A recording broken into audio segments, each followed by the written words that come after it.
एक समय की बात है। सीमा नाम की एक औरत अपनी सास और पति के साथ रहती थी। सीमा बहुत ही कंजूस थी। जब भी कोई गरीब या भिखारी उसके द्वार पर आता तो कभी भी उन्हें दान नहीं देती थी। उसकी सास जानकी, जो हमेशा दूसरों की मदद करने की सोचती थी, उसे भी दान पुण्य के लिए कहती थी। लेकिन सीमा हमेशा गुस्से से भड़क उठती थी। ले, ये थोड़ा सा आटा रख ले। धन्यवाद, तुम्हारे घर में सुख शांति हमेशा बनी रहे। ओहो माँ जी, ये क्या कर रही हो? हमारे घर का आटा ऐसे ही दान कर दोगी तो हमारे घर में कैसे चलेगा? कितनी बार समझाया आपको, इन भिखारियों को आटा चावल ना बांटा करें, कहीं हमारा घर खाली ना हो जाए। बेटी, थोड़ा सा आटा देने से कुछ नहीं होता। तुम्हारी सासू माँ तो अच्छा काम कर रही है। हमें नहीं करना कोई पुण्य। आप मेरे बिना पूछे किसी को कुछ ना दें। आपका बेटा दिन रात मेहनत करके कमाता है और आप इसे यूं ही उड़ा देती हैं। बाद में मुझसे पूछेंगे कि राशन इतनी जल्दी कैसे खत्म हो गया। मैं क्या जवाब दूंगी? बहू, आज एकादशी का दिन है, इसीलिए दान करना बहुत अच्छा होता है। और फिर ज्यादा नहीं, मैंने तो बस थोड़ा सा आटा ही दान में दिया है। वही मैं कह रही हूँ आपसे, ये नहीं चलेगा। कोई ये दान पुण्य करने से महल नहीं खड़े हो जाएंगे। अच्छा बेटी, जैसा तुम ठीक समझो। सीमा की सास कुछ नहीं कह पाती। वे तो बस अपने बेटे और बहू के सहारे अपने जीवन के बचे हुए दिन काट रही थी। पर सीमा इस बात को नहीं समझती थी।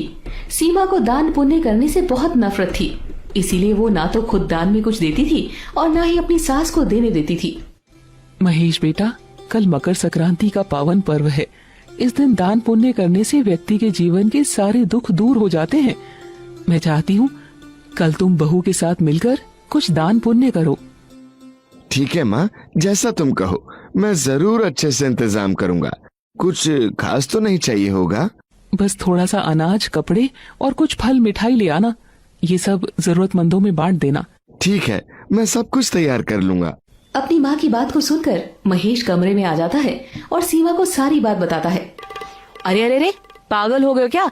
मकर संक्रांति, एकादशी, अमावस्या, ये सब तो आते जाते रहते हैं। हर बार इन पर पैसे बहाते रहोगे तो हमारी जेब खाली हो जाएगी। मैं कहती हूँ मकर संक्रांति पर दान की बजाय तुम मेरे लिए सोने का हार ले आओ, वो तो काम आएगा।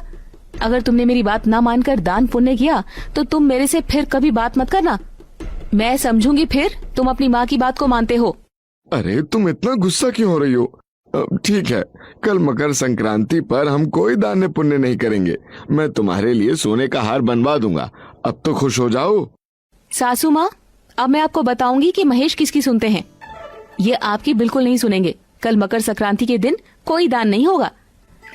अगले दिन मकर संक्रांति थी। इस दिन लोग अपने सामर्थ्य के अनुसार दान पुण्य करते हैं। जानकी ने देखा महेश बाजार से कुछ नहीं लाया है। महेश बेटा, तू आज दान करने के लिए कुछ नहीं लाया?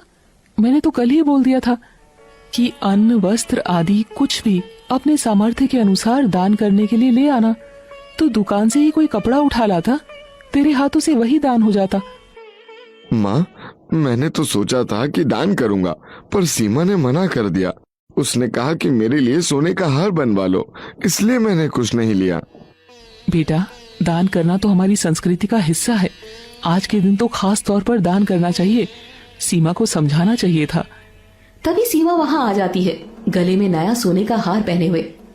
देखो जी, ये हार कितना शानदार लग रहा है ना? आपको कैसा लगा? बहुत सुंदर लग रहा है। माँ देखो, मैंने सीमा के लिए हार खरीदा है। बेटी, आज मकर संक्रांति है, इस दिन दान करना अच्छा होता है। तुमने कुछ दान करने का सोचा भी है? माँ जी, आपको तो बस दान पुण्य सूझता है, हमें भी तो अपने लिए कुछ सोचना होता है। मैंने तो सोचा ही नहीं कि दान करूं, और वैसे भी मेरे लिए हार ज्यादा जरूरी है। दान से हमारा घर चलेगा क्या? सीमा अपना हार लेकर अंदर चली जाती है। पिताजी, सीमा का लालच और दया का भाव हमारे संतुलन को बिगाड़ रहा है। उसके ऐसे कर्मों का क्या परिणाम होगा? उसके कर्मों का प्रभाव उसके परिवार के धर्म पर भी पड़ रहा है। उसके ऐसे व्यवहार से अनिष्ट की संभावना है। पुत्रो, प्रत्येक मनुष्य के पास स्वतंत्र इच्छा और परिवर्तन की क्षमता होती है। सीमा का मार्ग चिंताजनक है, परंतु उसमें सुधार की संभावना भी है। मैं सीमा के मन पर सूक्ष्म प्रभाव डालकर उसे दान और सहानुभूति की ओर प्रेरित करूंगा। हर व्यक्ति में अच्छाई और बुराई की संभावना होती है, और उसके कर्म ही उसके भाग्य को निर्धारित करते हैं। महेश सुबह दुकान जाने के लिए तैयार हो रहा था, तभी उसके फोन पर कॉल आती है। हाँ, मैंने तो आपकी पसंद के मुताबिक ही कपड़े तैयार किए थे। आप माल क्यों नहीं ले रहे हैं? मैंने तो सही दाम भी रखे थे। क्या हुआ सेठ जी? सेठ जी दूसरी तरफ से बोलते हैं। नहीं नहीं महेश, मुझे तुम्हारा माल पसंद नहीं आया। मैंने दूसरे दुकानदार से बात कर ली है, अब मैं उसी से सामान खरीदूंगा। मुझे माफ करना। ये क्या हो गया? सेठ जी हमारे बड़े ग्राहक थे, उनके साथ व्यापार से बड़ी कमाई होती थी। अब मैं क्या करूं? ये तो बड़ी मुसीबत हो गई। महेश के हालात बहुत खराब हो गए थे। एक के बाद एक उसके सारे बड़े ग्राहक छोड़कर जा रहे थे। उसका कपड़े का व्यापार बिल्कुल ही ठप पड़ गया था। हालत इतने बुरे हो गए थे कि महेश को सीमा के जेवर तक बेचने पड़े ताकि कर्जा चुका सके। वो बहुत परेशान और तनाव में था क्योंकि अब उसके पास कर्जा चुकाने के लिए घर बेचने के अलावा और कोई रास्ता नहीं बचा था। मैं तो बहुत परेशान हूँ, कुछ भी समझ नहीं आ रहा। सब कुछ तो ठीक था, पर अचानक से उल्टा पुल्टा हो गया। महेश बेटा, हर व्यक्ति को अपनी कमाई का कुछ हिस्सा दान पुण्य में अवश्य देना चाहिए। साल में कुछ ऐसे दिन आते हैं जिस दिन दान पुण्य करने से व्यक्ति के जीवन में सुख समृद्धि आती है। पर सीमा ने तो कभी दान नहीं किया, न तुमसे करने दिया। पिछली मकर संक्रांति के दिन भी मैंने कहा था कि दान करो, पर तुमने मेरी बात नहीं मानी। शायद इसीलिए सब हो रहा है। माँ, मुझे माफ कर दो, मैंने गलती की है। माँ जी, मुझे भी माफ कर दीजिए। मेरी कंजूसी की वजह से ये सब हुआ है, पर कुछ तो रास्ता होगा जिससे सब ठीक हो जाए। बहू, इससे बचने का एक ही तरीका है। गरीबों को दान करो, भूखों को खाना खिलाओ, पशु पक्षियों को अनाज और चारा डालो, प्यासों को पानी पिलाओ और जरूरतमंदों की मदद करो। ये सब करने से तुम्हारे सभी कष्ट दूर हो जाएंगे और घर में खुशहाली आएगी। माँ जी, मैं वादा करती हूँ, अब मैं और महेश मिलकर गरीबों की मदद करेंगे, व्रत रखेंगे और हमेशा अच्छे काम करेंगे, कंजूसी कभी नहीं करेंगे। सीमा ने अपनी सास की बात मानकर दान पुण्य करना शुरू कर दिया।